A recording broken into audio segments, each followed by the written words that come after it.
Alors, rebonjour les amateurs de couteaux, ici c'est Jean qui vous retrouve pour une nouvelle vidéo de révision. Alors, cette semaine, la vidéo, c'est sur une aubaine que j'ai dénichée là, il y a environ 3 semaines.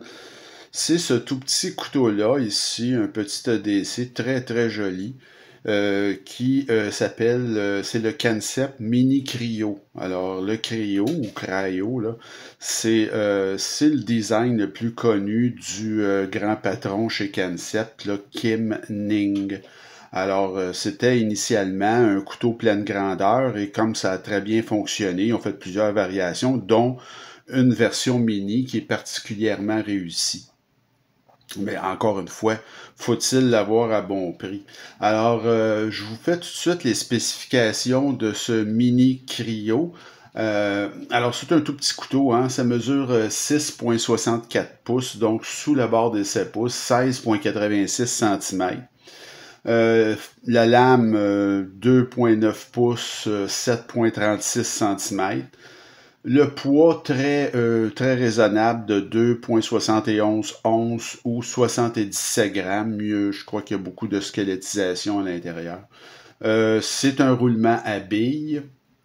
L'acier, l'excellent CPM S35VN. Le manche est en titane et c'est passablement travaillé, très joli.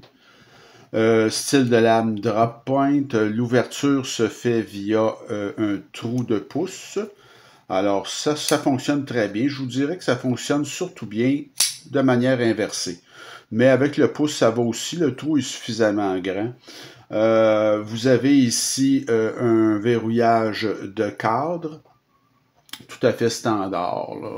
Il n'y a rien de spécial.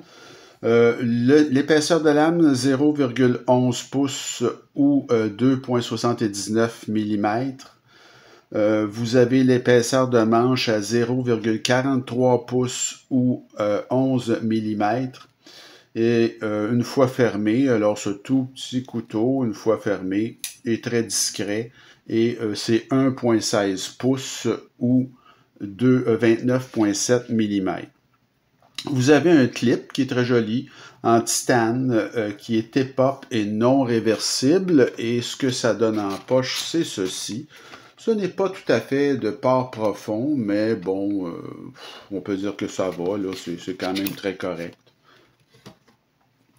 Alors, au niveau de l'évaluation maintenant de ce petit couteau, alors, comme je vous ai dit au début, c'est la version mini du design le plus connu là, de Kim Ning. Donc, c'est vraiment très, très réussi. Je vous dirais que c'est élégant, c'est raffiné. Moi, j'ai mis un 9 sur 10 pour ce couteau-là. Parce que vous savez, c'est pas évident de réussir une version mini d'un grand succès, là. Alors, c'est pas évident, mais ça, c'est bien fait.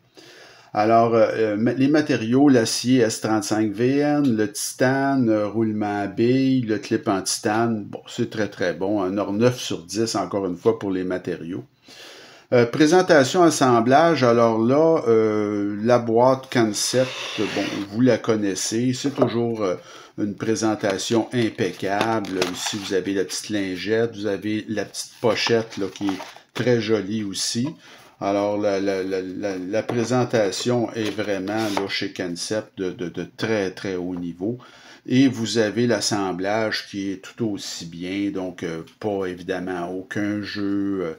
Y a pas de. La lame est parfaitement centrée. Alors, c'est vraiment. C'est un petit couteau de luxe, là, finalement. C'est très, très bien. Alors, au niveau de présentation assemblage, c'est un 9 aussi. Pour le poids, ben c'est super, hein, parce que c'est sous la barre des 3 onces. C'est la règle d'une demi est respectée. Il y a beaucoup, comme je vous dis à l'intérieur, là, beaucoup. Je sais pas si on va pouvoir voir, là, c'est difficile un petit peu. Mais il y a de la squelettisation, donc 9 sur 10 là, pour le poids. L'action, ben, c'est une action qui est très rapide. Ça se fait très bien, comme je vous dis, surtout avec l'index. Là, moi, je le fais avec l'index. Ça ouvre là, très, très facilement. Si vous avez des gros doigts, ben, peut-être vous allez avoir un petit peu de difficulté à l'ouvrir avec le pouce parce que le trou est suffisamment grand, mais le problème, c'est où est-ce que je mets les doigts. Oui, j'ai un peu de problème avec l'ouverture par le pouce parce que le problème, c'est qu'on faut pas appuyer sur la barre ici. Hein, la barre de déverrouillage, parce que sans ça, le mécanisme devient beaucoup plus difficile et comme le couteau est extrêmement petit, ben, c'est pas évident, là. Alors, j'y arrive pas, là. Si je vais vous avouer avec le pouce aujourd'hui, il fait chaud, là, j'y arrive pas. Alors, mais à l'ouverture inversée, ça va bien. Alors, comme je vous dis, là, l'action à une main, oui, la fermeture, l'accès à la barre de déverrouillage est très bon, et l'action à une main, c'est quasi fall shot. Donc, j'ai mis un 8.5 sur 10 pour l'action. C'est sûr que quand on a un très petit couteau comme ça, c'est toujours un petit peu problématique avec la barre de déverrouillage, mettre les doigts, tout ça. C'est toujours un petit peu, c'est jamais aussi facile que quand le couteau est plus grand, là. L'ergonomie, ben écoutez, c'est un très petit couteau. Je vous dirais que c'est dans mes mains à moi, c'est une prise à 3 doigts, là. Le quatrième doigt, là, il accote pas nulle part. Par contre, c'est assez confortable pour une prise à 3 doigts et vous avez de la dentelure sur le dessus qui est efficace. Donc, c'est quand même, moi je vous dirais que c'est quand même bien étant donné la grosseur de ce couteau-là. Il y a peu de hotspots de clip, donc j'ai mis un 8.5 sur 10 pour l'ergonomie. L'aspect général, ben moi je trouve ça très joli, je trouve ça superbe. C'est quelqu'un qui est un amateur de tout petits couteaux, puis qui va avoir vraiment un petit EDC, très léger, d'allure classique. Bon, alors c'est vraiment un bon candidat. C'est un succès commercial, ce couteau-là. J'ai mis un 9 sur 10 pour l'aspect général. Le prix, ben moi je pense que son principal problème à ce couteau-là, c'est ça. C'est que le prix régulier de ce couteau-là, ils vendent ça 180 au Canada, en tout cas, là. Donc c'est trop cher, là, tu sais. Mais moi, je l'ai eu en vente il y a 3 semaines, puis j'ai payé 110. À 110, là, on va vous dire, c'est un très, très bon achat, puis c'est vraiment très bon. Mais 180, j'aurais jamais acheté ça à 180, c'est clair. Mais alors à 110, là, je suis obligé de mettre un 10 sur 10 pour le prix que j'ai payé parce que c'est vraiment excellent. Si vous considérez la qualité des matériaux, l'assemblage, etc. La valeur, ben, elle est excellente parce que c'est un succès commercial. Comme je vous dis, il y a plusieurs versions disponibles. Évidemment, du mini, vous avez plusieurs versions et du modèle régulier qui est beaucoup plus grand. Donc, les ventes sont très bonnes dans ce couteau-là. C'est très connu. Alors, j'ai mis un 9 sur 10 pour la valeur. Ça me fait au total une note de 9, ce qui le classe parmi les exceptionnels, mais évidemment, c'est beaucoup le prix qui l'amène là. Faut pas que j'essaye de vous faire accroire des choses aussi. Si vous ne trouvez pas ce couteau-là au prix que moi j'ai payé pour un Européen, autrement dit, il ne faudrait pas que vous payiez en haut de 75-80 euros. Si vous le trouvez à ce prix-là, c'est un excellent couteau, un excellent choix si vous aimez les petits couteaux. Mais au prix régulier, oubliez ça, c'est trop cher. Mais c'est un très très bon petit EDC. Je vous dirais que c'est léger, c'est un petit couteau que vous allez beaucoup apprécier. C'est très solide aussi en passant, hein, même si c'est pas gros. Donc, il est préférable également de maîtriser l'ouverture inversée. Alors ça, il ne faut pas l'oublier. Mais je vous le recommande, c'est très recommandable. C'est un couteau certifié Jean Haché. Alors, c'est un très très bon petit couteau, mais si vous le trouvez à bon prix, c'est vraiment le prix qui va faire la différence là, dans ce couteau-là. Alors, j'espère que ça vous a plu comme révision.